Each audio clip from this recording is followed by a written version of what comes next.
Final Fantasy Crystal Chronicles originally released 17 years ago in 2003 and managed to capture the hearts of many players with its unique setting and atmosphere. Unfortunately, the recent release of Crystal Chronicles Remastered has been met with a lot of negative reception. Personally, I find so-called professional game reviewers to consistently be absolutely worthless, and after having spent roughly 100 hours on the remaster, I felt obligated to review the game on my own, as someone who actually knows a little bit about the game. As a warning, there will be minor spoilers in the video itself, but I will not highlight any important plot points, so if you intend to play this blind, you'll have plenty to look forward to. The original game is incredible, and the remaster still shares many of the qualities that made it great before. Especially the unique, rustic fantasy setting that I don't think has ever been matched in another game, even within the same series. The dungeons themselves are also well done. They're full of many branching paths with treasures to find, but can still be easily blitzed by veterans. The music is top-notch. Really, it's incredible. I tend to completely fail to notice music when playing games, but the Crystal Chronicles soundtrack has always resonated with me. The gameplay, while being simple in its base mechanics, can still manage to be a chaotic mess between the many types of ailments, enemies, and the madness of co-op, where you have to combine spells. Fortunately, the remaster adds a convenient wheel when overlapping magic circles in order to combine spells, to let others know when to release in order to produce different, more powerful results. And pulling off smooth cooperation is incredibly rewarding. I loved this game before, and I love it even more now. That's not to say that I don't think the game has any negative aspects. As a remaster, note that I'm making finger quotes, the game is disappointing. I admit it willingly. I'm pretty sure that this game was ported on a budget of approximately 5,000 yen and a large supply of ramen packets and Family Mart coupons. Note that for this review, I played on a launch model Nintendo Switch. Systems like traversing the map and finding the appropriate crafter to make your equipment can be slow and tedious, something the remaster has done little to resolve, other than the ability to host multiplayer lobbies for any dungeon you have access to, without having to travel to it. The menus aren't exactly intuitive, having to unselect the category you're on, tab left and right, and select a different category to interact with the options on that. The visuals have been updated to look nicer than before, but it's still basically a GameCube game and should have no trouble running on modern consoles. Instead, the game runs at a mere 30 frames per second, and not a steady one at that. I haven't measured properly, but I am 90% sure that the slowdowns occur in similar places and situations as the original GameCube release. Even as a kid, the slowdowns and frame drops in the original game were noticeable to me, so I was disappointed to not have the silky smooth gameplay experience that I'd hoped for with the remaster. However, it still seems to be an improvement over the original in some places. Miasma streams definitely chugged down there on the GameCube. It took me ages to realize that the slow motion effect wasn't deliberate. During chaotic fights in certain dungeons with 4 people, the game also slows, which can be more of a problem than a mere annoyance, because of how the game uses timed, rhythmic inputs for your basic attack combo. But overall, it's mostly fine. The majority of gameplay won't be an issue. On a similar note is the load times. It takes roughly 12 seconds to load the first level? As a GameCube game, this is much longer than I'd like. The real annoyance is when the game loads in quick succession. One of my favorite levels, Machette Manor, is plagued by this issue. Interestingly enough, not on hard mode. It involves going to different rooms in a manor through its courtyard, and there is a loading screen every time you enter and exit a room. It can get annoying. Accessing the multiplayer also has more loading screens than I think should be necessary. It might be worth mentioning that the game autosaves in every loading screen. However, as this process is very quick normally, I don't think it adds to the overall load time. But overall, in terms of performance, the remaster leaves much to be desired. Again, as I played on a Nintendo Switch, I don't know about the performance on PS4 and mobile, but I suspect that they're similar. As for the controls, they remain basically the same as in the original game. You have a list of actions that you can scroll through with the shoulder buttons. Ideally, the remaster would make use of modern controllers, but it does not. Most likely because there is also a phone port, and that has to be playable as well. Apparently. That said, it's at least responsive enough to allow for fast switching, and it takes less than 5 minutes to naturally memorize your wheel, so you can respond to things accordingly, even when you've maxed out your action slots. I think it might be a new feature, but if you press L and R at the same time, it'll reset your wheel back to attack. From there, you can scroll wherever you need it, so that's convenient. Of course, something as simple as setting your command list is too complicated for many game journalists. So while the controls are usable, I would not be surprised if they are throwing a big fuss about that. The simplicity of the controls, which I do not say positively, also leads to menus being clunky and hard to navigate initially, only adding to the aggravation of a person who is not enjoying themselves. But the biggest source of anger for many is the multiplayer. Simply put, it's nowhere near as good for playing with only real-life friends. Adding friends in-game seems like a daunting task, owing to, at least in part, the sheer number of digits in the friend codes the game provides. Doubtless, the code system is used due to the game's crossplay functionality. To add a friend, you go to Friends, hit Search, and put in your friend's ridiculously long 12-digit code. If, for some reason, 12 digits is too much, you can cut that in half using this one-time invite code feature. Simply press it and you get a concise 6-digit code that you can only use for 30 minutes, because reasons. I think I get what they were going for here, but really it's just kind of bizarre. Once you've added your friend, they can find you in the following tab, where they can add you back. If they added you first, they'll show up in your followers tab. Personally, I think it's a kind of odd choice of words, but it's easy enough to figure out. Also note that after dungeons, people can follow each other either from the screen immediately after, or by accessing the journal log here. As you can see, a lot of people have added me over the course of the week. Anyway, if you want to host specifically for friends, what you need to not do is wander up to the dungeon and choose the multi option, like here. This just makes a generic lobby that anyone can join. Sure, your friends can find it easily, but it's still weird. For friend hosting, you need to go to Set Out Together and then Host. You can adjust the max number of players, then select Friends Only. If your invited friends don't fill your slots, then random people can still join your lobby after a little bit, which you can prevent by checking this box here. I assume this leaves it available for your other friends still, but I haven't tested it out because I haven't had any issues in playing with my friends. Alright, so if you want to exit mid-dungeon in online mode, then you have to open your menu, scroll over to the end, scroll to the bottom of that menu, and hit exit. This is the most baffling thing to me in all of the game, as it's so out of the way. You can't just walk out of the dungeon, probably to prevent people from griefing by leaving with the chalice and exiting for everyone, but the exit option is now buried under menus and so hard to find. Anyway, to join a game, you can either go to Quick Match if you don't particularly care where you're going, though you can still filter dungeons, or, if you're invited, this green icon will appear on the main map. Go to Set Out Together, and for invites, join an open lobby, the option where your invite will show up. Your friend invite will appear at the top where you can join easily. Now, I don't know what the issue is, but the first time you try to join a game, it'll sometimes say it's unavailable. Just try again and it'll be fine. It's annoying, but it's just like that. Hopefully they'll fix it. If you want to go somewhere specific on your own, you can search for specific dungeons here too. You can also filter by in-progress games or one-stone lobbies. When trying to join lobbies, you can only join dungeons that you have access to according to your location and chalice.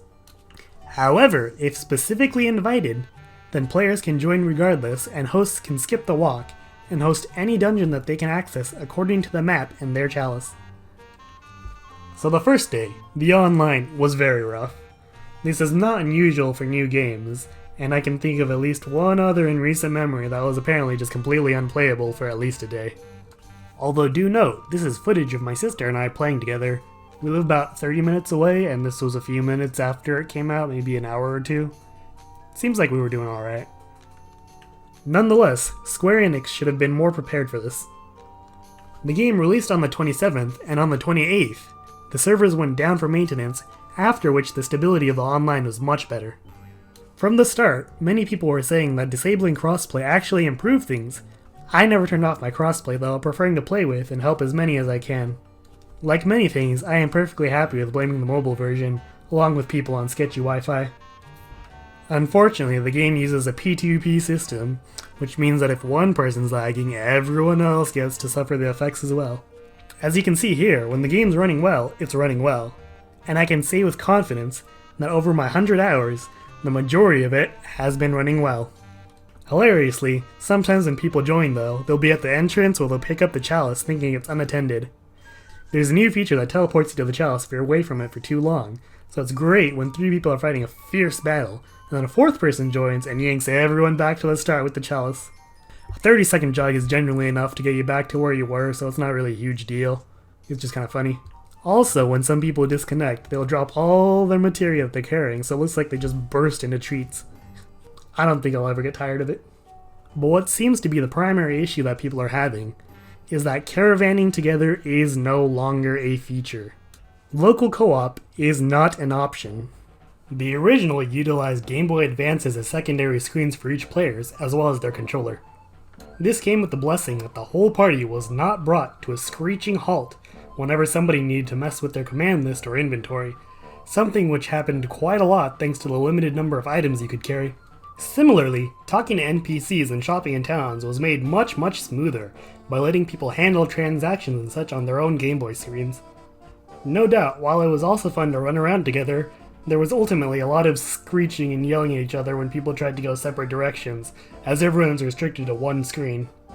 You know, you got Drew trying to go to the blacksmith over there, and you got Tyler trying to head to the other blacksmith for some reason, and I'm just trying to shop at the little traveling merchants in the middle of Mars Pass, and it was a mess. I'm gonna be honest, while you could implement a split-screen co-op for running around towns, it sounds kind of awful, and running together ultimately adds nothing in terms of raw gameplay. It's just fun and comfy to see your friends in town with you. I'm pretty sure that I read someone recommending that split-screen idea for Dungeon Play 2, and I need to say that is the worst possible idea that I've ever heard regarding how to handle a remaster. It's an absolute abomination. The more I think about it, the worse it sounds. I feel like I've been tainted by the mere idea.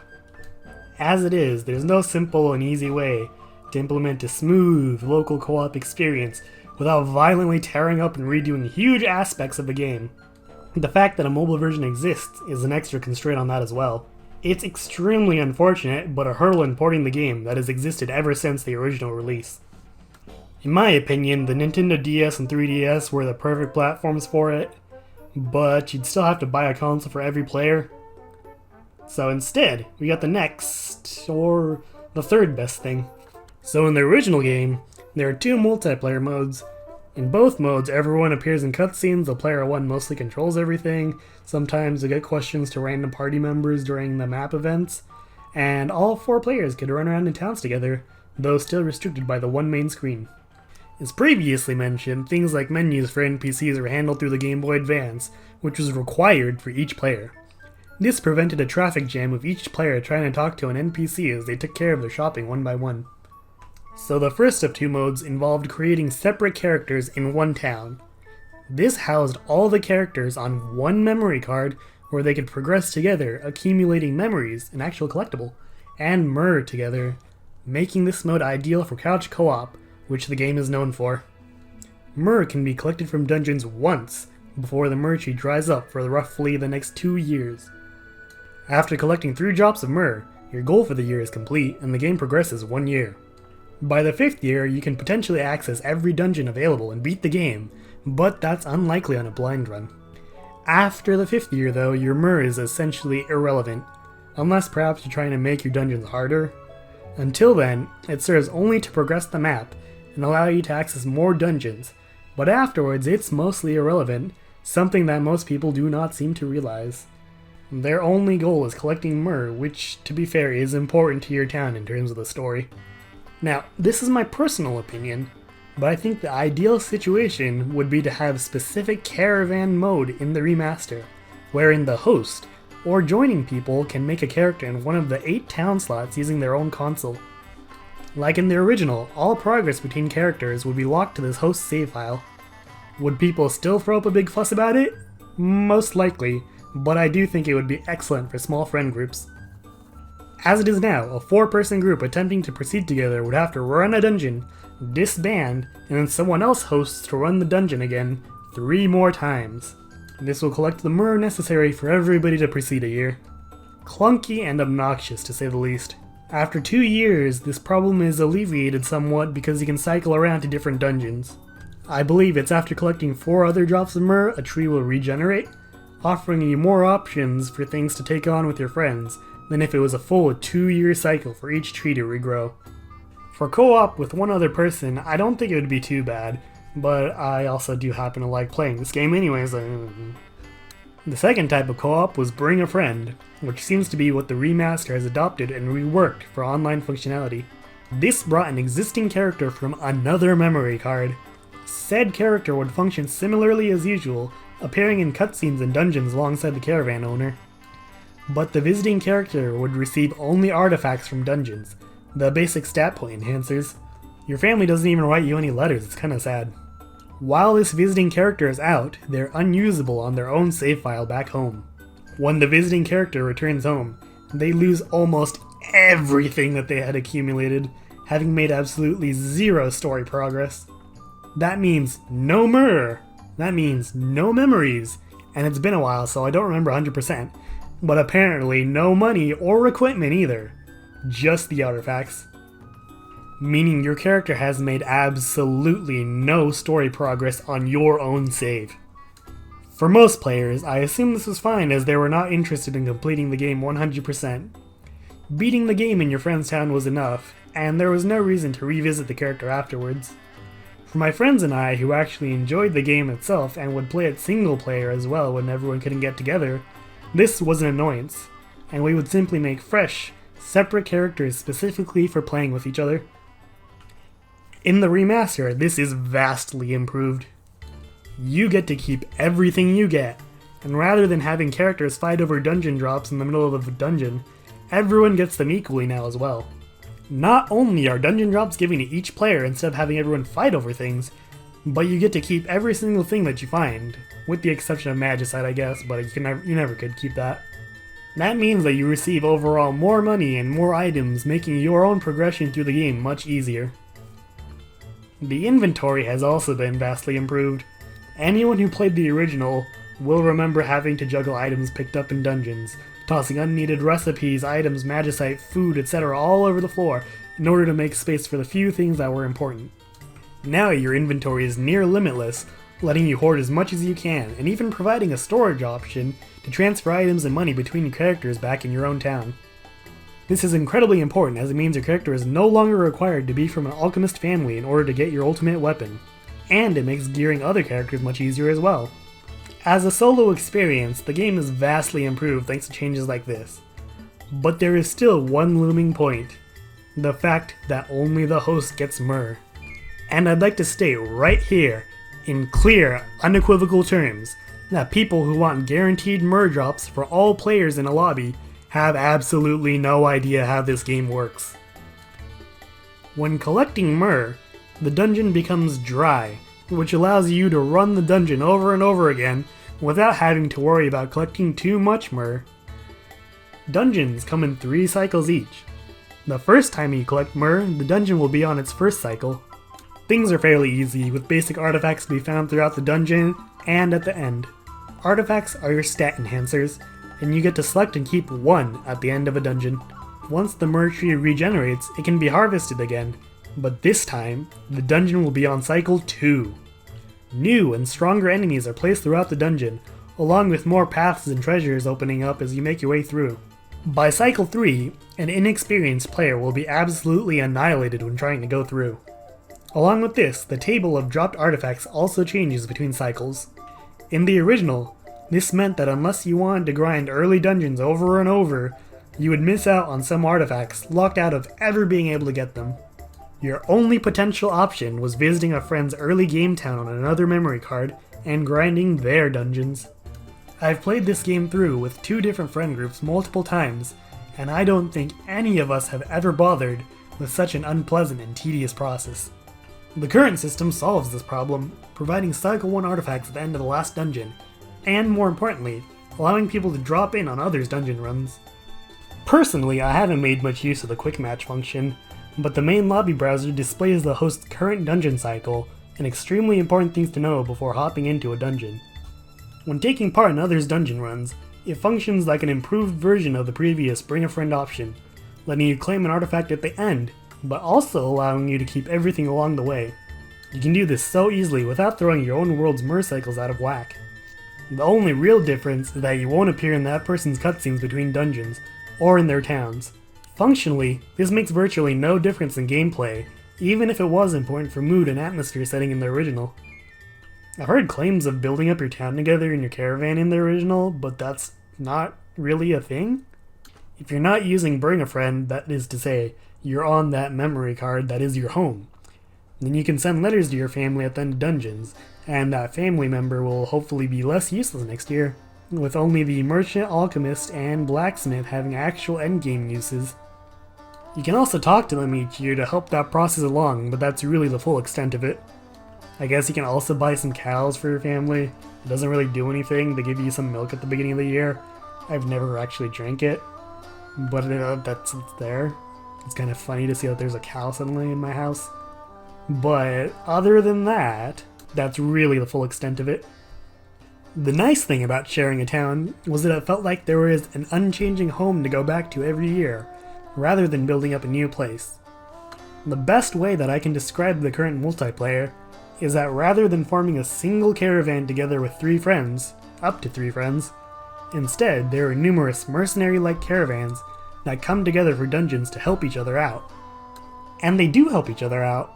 I found a nice little community of people playing the game, and the past week has been people coming together and rushing to help each other out throughout the game. I honestly have yet to host for anyone other than my real-life friends, but whenever I join one of the many invites I receive, there are always others who take part as well. There are little pre-made chat messages that you can send to each other for some limited communication, and there's a lot of joy in finding a group that's completely in sync, allowing you to literally burn your way through dungeons at warp speed with Fire Aga and Haste Aga. But also, there's a lot of fun in the struggle of teaching newbies how to use simple things like Haste and the Aga spells. Oftentimes, you can clearly see the improvement in your cooperative capabilities between the beginning of the dungeon and the end. The current system also makes it possible to make multiple characters that you can build up if you want to enjoy everything the different races have to offer, or play with your new mimic skins. In the original, this was much more difficult, as making a new character was nearly impossible due to how the cycles worked. A new character would be stuck doing cycle 2 or even 3 dungeons, which were just impossible to do. You had to piggyback on a friend's game to get through, which also didn't work very well because you couldn't keep your equipment or your money from visiting them. You see the problem? Yeah. Oh yeah, and before I forget, there is another major detractor. The game's online is region locked. We have these massive 12-digit codes, and somehow the game is still region locked, meaning that I can't play with my friends in Japan, people in Europe can't play with the States, and Australia and New Zealand are just screwed over completely. In fact, their situation is so bad over there that Square Enix has actually removed the game completely from their online stores. I will absolutely not defend this decision. It was an awful decision. It was probably made to try to keep the P2P connection smoother, but it's awful nonetheless. Another awful thing I noticed is that when playing in airplane mode, the game often attempts to do online checks. Why? Like seriously, why? It's bizarre. But to summarize how I feel about the multiplayer, it's this. People who missed out on the original co-op, as well as casual players with fond memories of playing the game, will be disappointed by the current multiplayer system. As for people who actually like the game mechanically and invest time in it, the remaster's multiplayer is a huge improvement. People who only wanted the original experience, whether they had it themselves or not, are disappointed. And that's fine. Meanwhile, veterans who wanted something more are enjoying the new improved single player, the ease of jumping into dungeons with others, and the challenge of the new dungeons. Which brings me to the topic of new content, which is very exciting for veterans of the series. Every dungeon, with the exception of the final dungeon, has a new hard mode. In terms of appearance, these are mostly just aesthetic changes to the dungeon, but these new dungeons have new themes. There is a new boss theme, and even Dryad Sluice from Year 5 gets its own new theme. The soundtrack for this game is magical, and I am thrilled that we can have more of it now, all these years later. The grind to be able to safely attempt these dungeons is, as previously mentioned, a much smoother and quicker experience than it used to be, Rather than having to collect myrrh from a dungeon and then bashing your head against that dungeon repeatedly, you can now freely hop between others' dungeon runs, making it easier to rack up high point totals together for better loot at the end, while also keeping your own cycles at a level that you want them to be. Oftentimes, groups will be willing to run a dungeon more than once as well, especially in the hard mode dungeons, providing everyone a chance to pick up recipes, materials, and artifacts that they need. I read somewhere that stat points in this game are very underwhelming, and let me just say that that's a load of shit.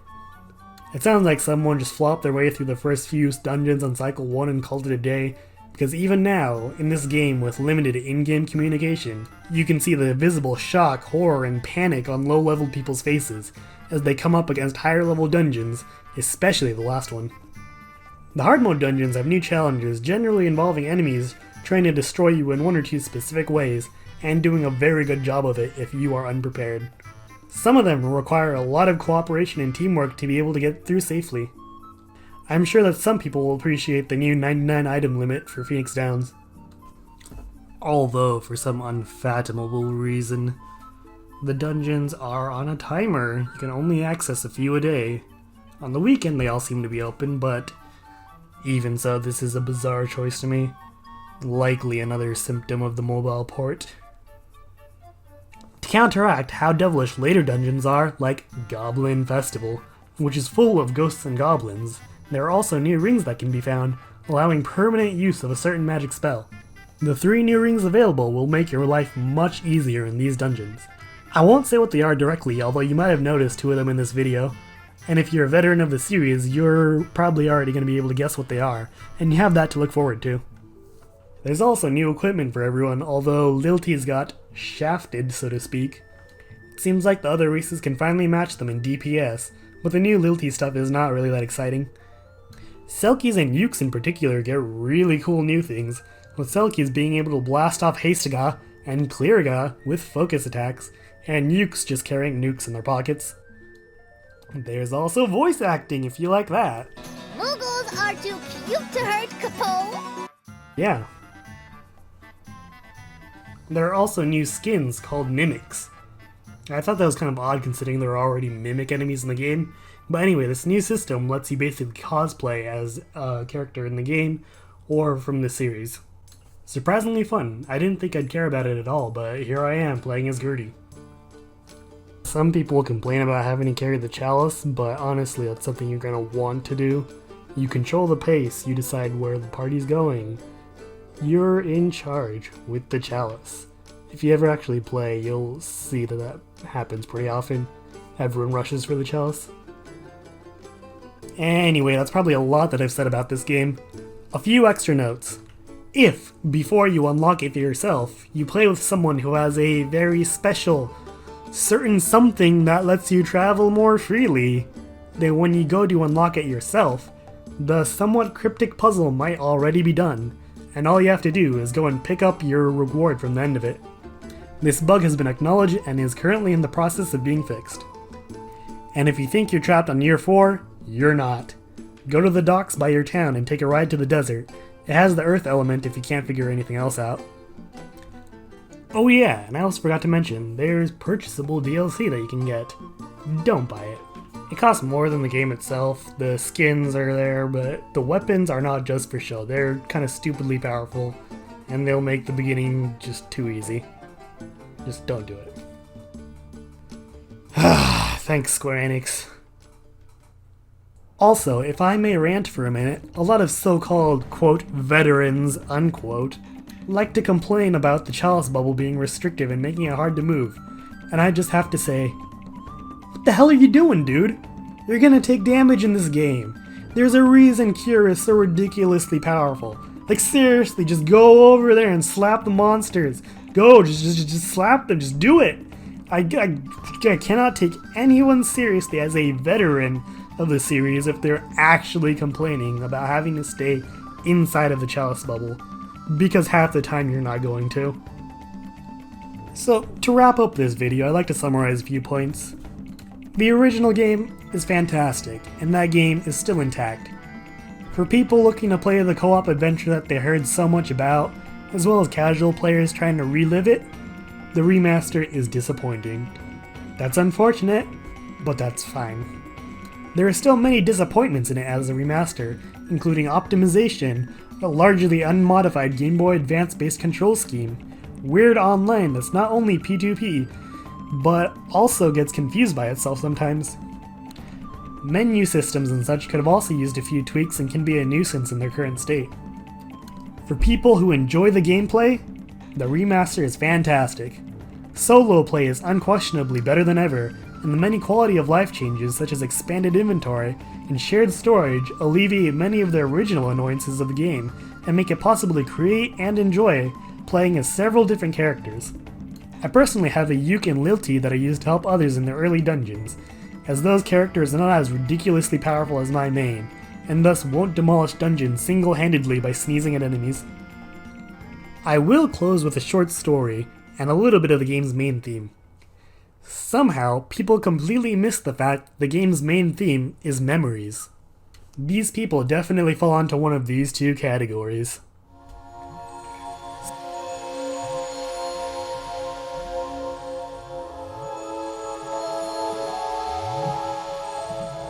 So at one point, I saw this post from someone online saying, "I just got to the last level in the normal game and it looks hard, please help! Ghosts everywhere and I can't do shit." So I joined their game with two others, and we fought our way through everything, even though it got a little bit messy. At the end, after the game was beaten and the credits had finished rolling, this person posted a few minutes later saying, "Thank you so much to whoever helped me finish this game. Back in 2003 I could never finish it, and 17 years later I am deeply nostalgic for it. Especially since I am extremely ill and my health is deteriorating. So the ending about memories and all this stuff hit me hard. Thanks, Random Anons." I don't know this guy, I don't know his story, he could secretly be an Olympian athlete for all I know, but he gave me a memory that I will cherish. This was about 90 hours in, and I already loved the remaster before it. Lots of silly shenanigans and adventures with so many different people along their journeys, but this one in particular made it unforgettable for me. I was especially glad that I just happened to not skip the credit sequence by pure coincidence and sat back to enjoy it. Many people complain about the final dungeon taking too long, but personally, I am glad that I stopped along the way here to look about and savor the view, and I hope it's a good memory for him as well. This is part of why I get so annoyed by people saying you can't enjoy the online multiplayer in this. You're basically telling me, that guy, and the other two that were with us that we did not enjoy that. There's no way that we could have had fun with that. This memory did not exist, is what I'm being told. It's not a perfect remaster, and we have to acknowledge that, but I am still grateful for the opportunity to play such a wonderful game again as an entirely new experience. I guess if I had to give it a number or something, I'd give it a 7 out of 10, marking it down for technical issues. For me, it's probably more like an 8.5 out of 10, but whatever. That's a number, have it. If there were any erroneous details or things that you disagreed with, or even things that you agreed with, please let me know in the comments. I look forward to hearing about your opinions, your experiences, and any new memories that you might have made along the way. Thanks for watching.